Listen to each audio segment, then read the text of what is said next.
Well, hello, everyone, and welcome back to the Multifamily Mind. My name is Steve Wunch, and I'm your host.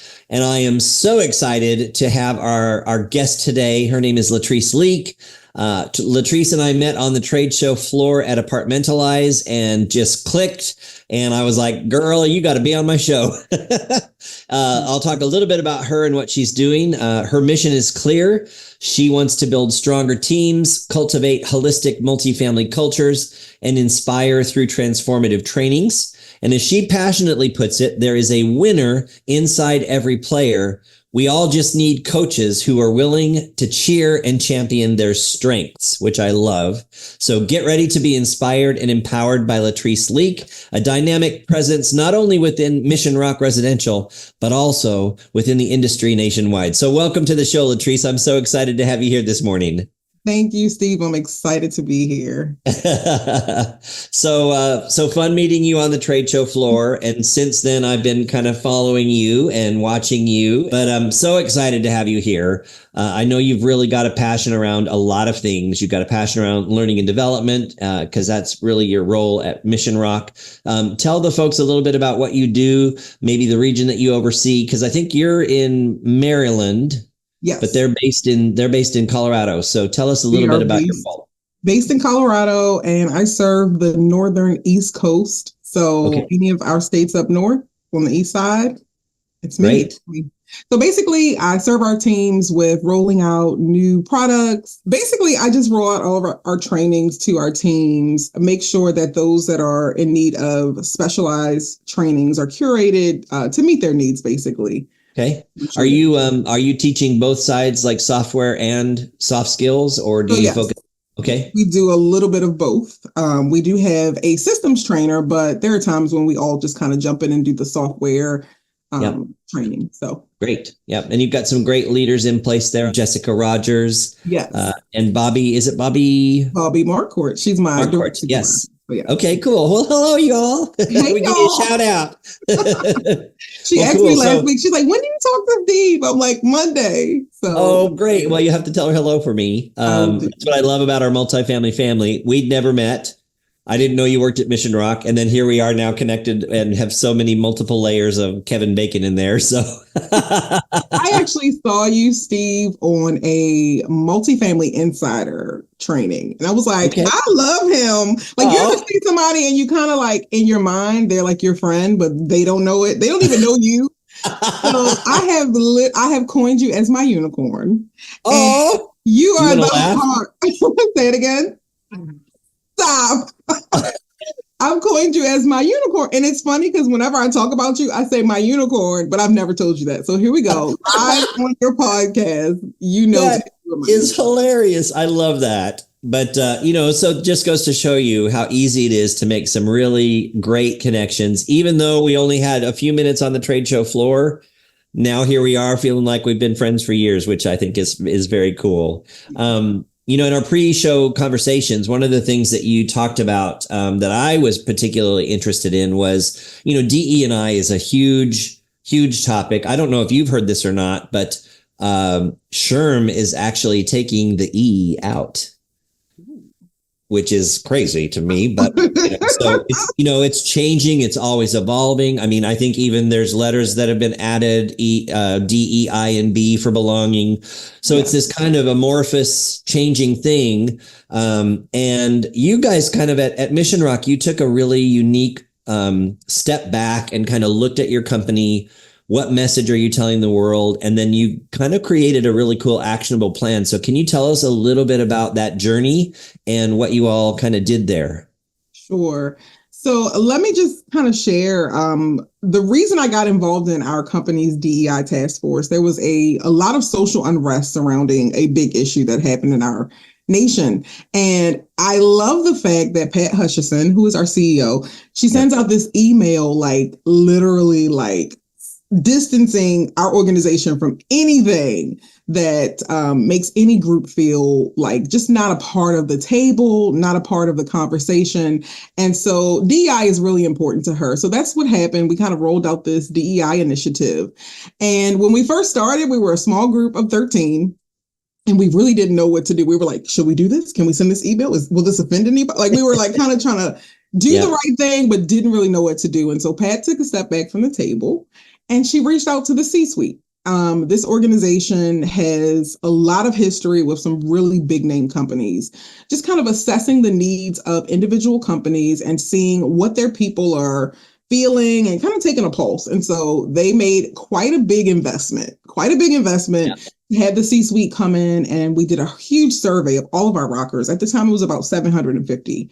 And man, we've grown since, but it was amazing insight into what our company needed to kind of really step our game up as it relates to DEI. So was this during COVID or just after COVID? This was right after COVID. So okay. Interesting. And so we'll make sure that we put links into the C-suite. That's the company, that's the consulting company that you guys partnered with for this initiative. Yeah. So we'll make sure that folks know how to find them. There's also organizations in the multifamily family like Swift Bunny who does some similar types of things. DEI is not their focus, but employee feedback is. And that's one way into creating a culture that's inclusive is to get employee input. Hi, folks. I wanted to take a quick 30-second break so that I could say, I hope you're enjoying today's episode, which couldn't be brought to you without being superpowered by Sales Mail. I mean, really, we couldn't produce this content without them.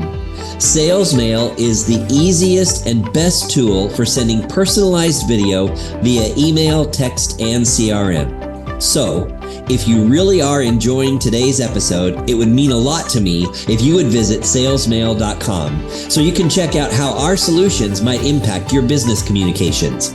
And don't forget to follow us on LinkedIn as well. Okay, that's enough. Now back to the conversation. You made mention, you looked at your website. What did you first see when you looked at the website? Okay, so initially when I came to Mission Rock, I had been in the industry for quite a few years. I actually started when the pandemic started with Mission Rock. So I got a call. Yes, what a time to start. Hashtag baptism by fire. And throw it in there. But I'll come back to that. But at the time, my regional manager at a different company, she left. And we were really sad because she was a great RM. She comes over to Mission Rock and she's like, you need to be here. And she's one of those like, let's do it. And I was like, why do I need to be there? The salary is very comparable to what it's a lateral move. I don't think I need to be there. I really felt so celebrated at this other company, which I hate to say it, as a minority, I have never felt that at any other place. I always felt like I kind of like drained into the background. And so she's like, you need to be here. I have to tell you, like the women here are fabulous. They're leading, which again is something that we don't often see. So I go to the website for Mission Rock and I see Marcella Epsteiner. I always tell this story and people are like, are you serious? It was the first time I ever saw a brown woman in a certain level position. Yep. And so it made me think. She's your VP of marketing? Is she VP of marketing? She was the VP of marketing at the time. She's now the CXO. She's gotten a promotion.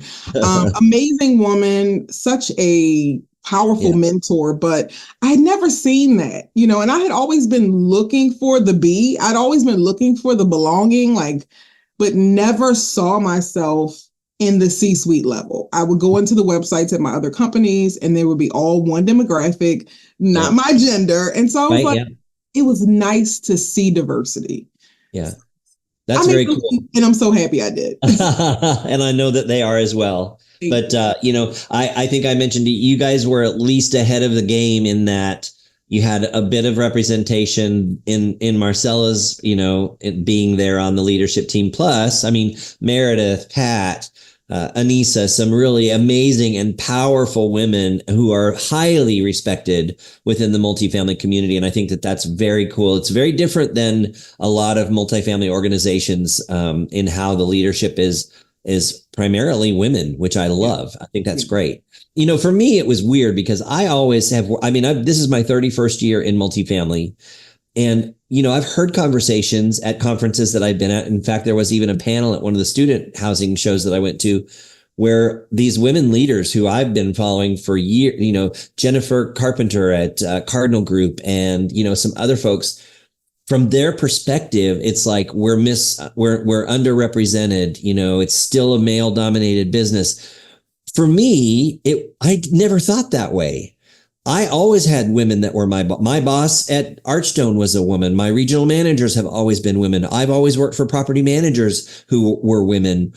Maybe the C-suites, I hadn't cracked that nut yet and been in the environment where I was observing the C-suite. So it's interesting to hear, and especially for you being an employee that was interested in a potential position with that company, how important it was that there was representation that, you could see yourself in some of those leadership roles. I think that that's an important takeaway for a lot of our listeners in this episode. People are smart. People are doing their due diligence. Just as a resident is looking at all the options online for an apartment home, a potential employee is looking at our companies in the same way that they shop for an apartment. They're shopping for jobs, and to not see yourself represented in the leadership at a particular company could be a potential loss, not only for that person. Go ahead. Sorry. No, it's a harmful message. It is. To not see yourself, whether it is your sexual orientation, being able to share and be open about who you are, who you serve religiously, like any of those things. We work so hard to protect our customer, our residents, but then also what about the psychological safety of your team members? When the highest position that I would always see in my companies previously for African-American or a woman was always a property manager, rarely a RM, and never beyond that. And so I think we have to really look into protecting our teams and letting them see that there are amazing people in all shades, colors. We're just amazing. We are amazing. Our industry is full of just wonderful talent. I remember watching a DEI video of how they would choose people for the symphony orchestra. And initially they were all men, right? And so they were like, well, are we leaving out other talented musicians? And so they would have those that would audition, and the judges would actually be blindfolded to simply listen to the quality and character of the musician. And they found that more women were now invited in because it wasn't about what do you look like? It was like The Voice. You know how you push the button and you turn around like, oh, okay, I didn't realize you look like that, but you sound great. So I think we need to You've got a face for radio. I think we need to do more of that, looking into who has the talent, who's going to best serve our teams, who's going to best serve our brand, our vision, our partners, and giving those positions to people who qualify and not just those who look like everyone else in the same position. Yeah. Use the word, it's harmful. And I don't want to take away from the fact that that's the feeling that you had is harmful. But I always want to assume good intent that folks that may not have that kind of representation in their current organizational structure haven't done it on purpose, and they haven't done it out of let's plan to show up this way and offend, half the world. So I just want to kind of, set that tone. But I do appreciate you sharing that it didn't feel good for you. And I think that's an important piece. And, when we come from a place of empathy, we can be better leaders. We can be better collaborators. We can communicate more effectively with one another because we have this ability to see each other for who we are, what we bring to the table, not just what we look like.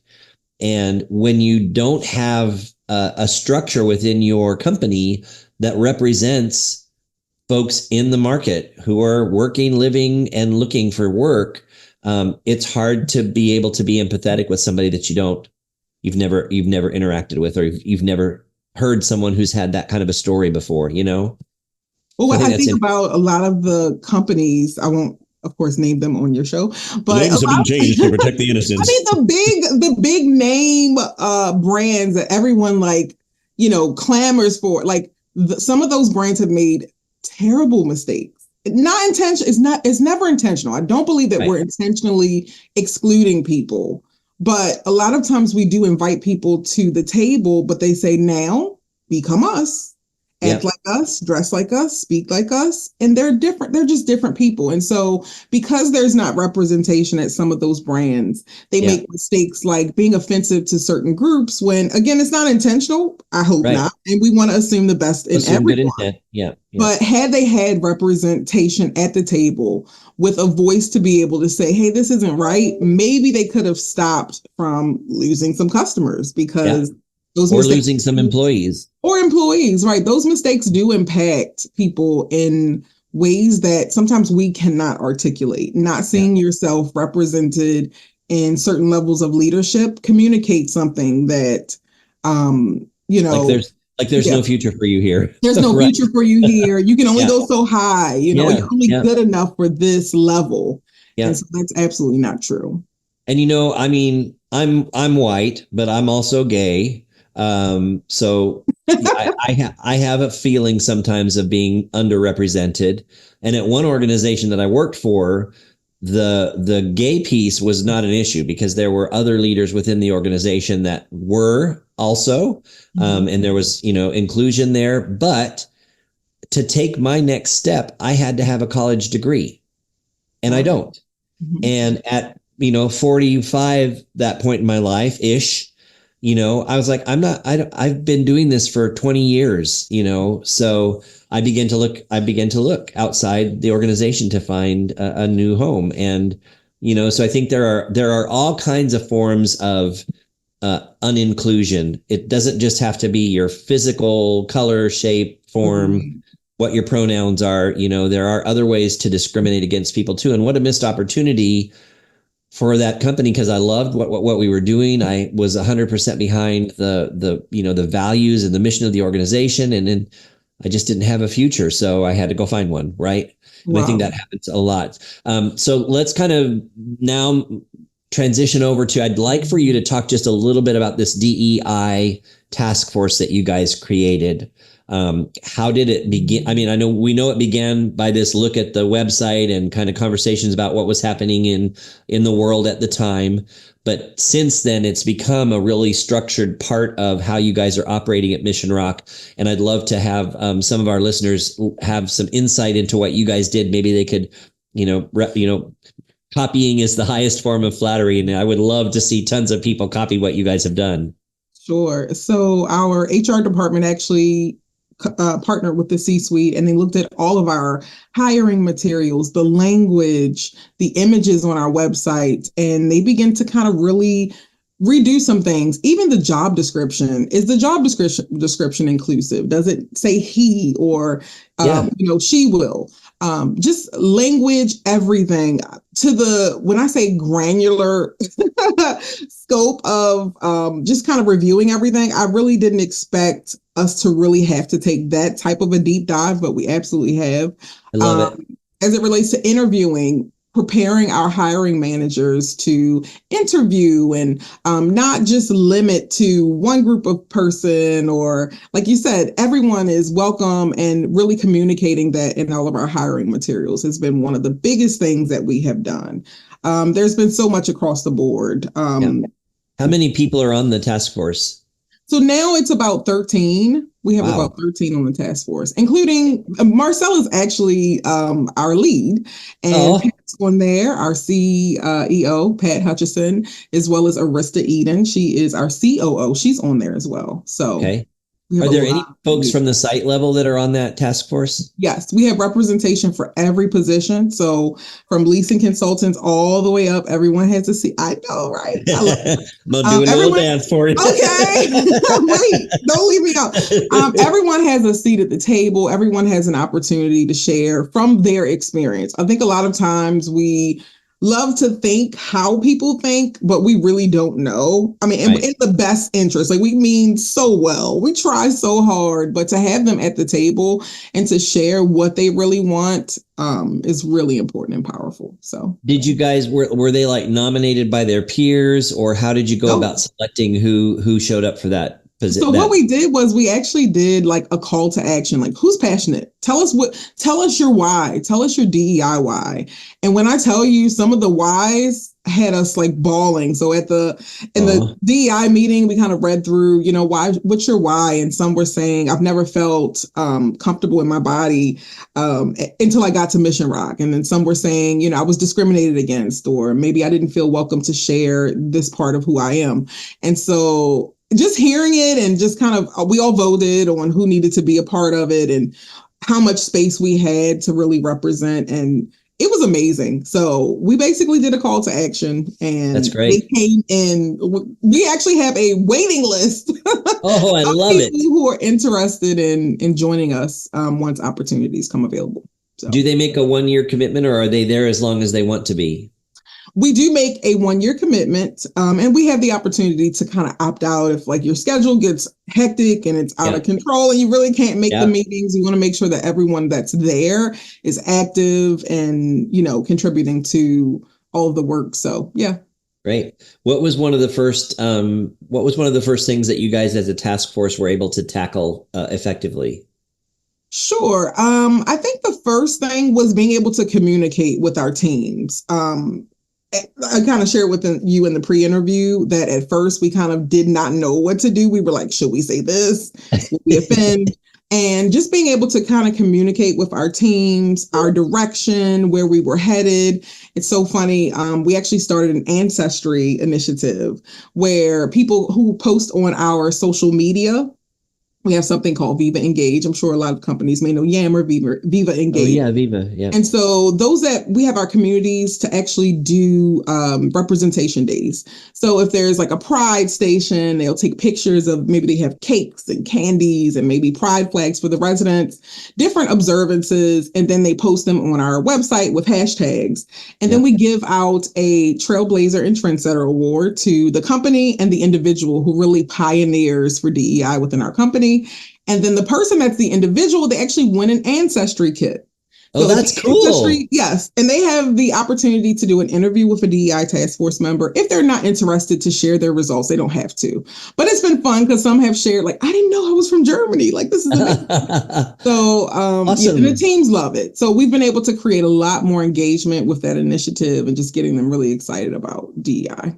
Oh, that's wonderful. Yeah, to have champions within the organization for sure is a great thing to have. I love it. And you mentioned like really getting granular. I think that's so important.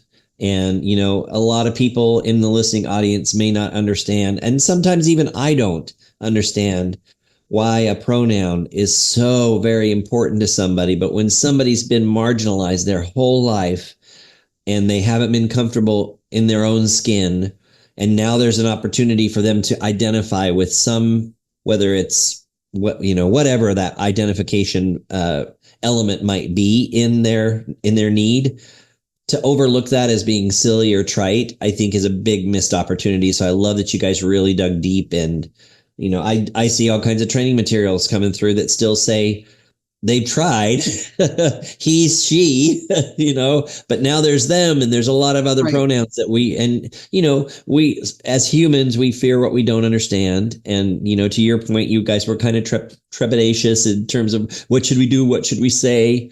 But, unless you try, you'll never know. And I think curiosity is so important. Be curious, like in an open, empathetic way, just being curious, asking questions, not to judge, but really to understand where a person is coming from. And guess what? You may not agree, but it's always important to be respectful. It's always important to be kind. And I think we'll be a better industry as we continue to grow in that area. But yeah, we've actually started working on implementing putting pronouns on for every person. No matter where you stand, like putting your pronouns out there does make someone feel included. And so I love that. That's great. A little Ted Lasso there, curiosity versus judgment. Yes. Be curious. Literally. I think because back in the day, I don't know if you felt this, but I've always felt like, don't talk about that. Like, you should not ask about that. It's everything's so taboo. You can't ask questions. And now we're like, well, yes, be curious. Yes, Ask the question, how Right. on social media, they're like, say the hard thing, right? Ask the Yes. question, like Yeah. get to know your people. So We'll never know one another fully unless we get curious about each other. yes. And to your point, we may not agree, and that's fine. Agreed. Yes. I still respect you and you still respect me, and we can disagree. We can agree to disagree in a respectful way. If the world were a bit more in tune with that, I think it would be a lot better place. Let me say, how you doing? How you doing? All right, my dear. Well, this has been a fabulous conversation. I'm going to spin a question to you that we typically ask all of our guests here on the Multifamily Mind. We leverage the word audacious, which means fearlessly brave, reckless, an audacious explorer who's going to explore no matter what others say, how dangerous it is. It has to be done. I kind of see Mission Rock as a very audacious organization, because even your mountain climbing theme and the whole rock star piece is very audacious. And so I'm interested to hear, what is your most audacious take on multifamily at this present time?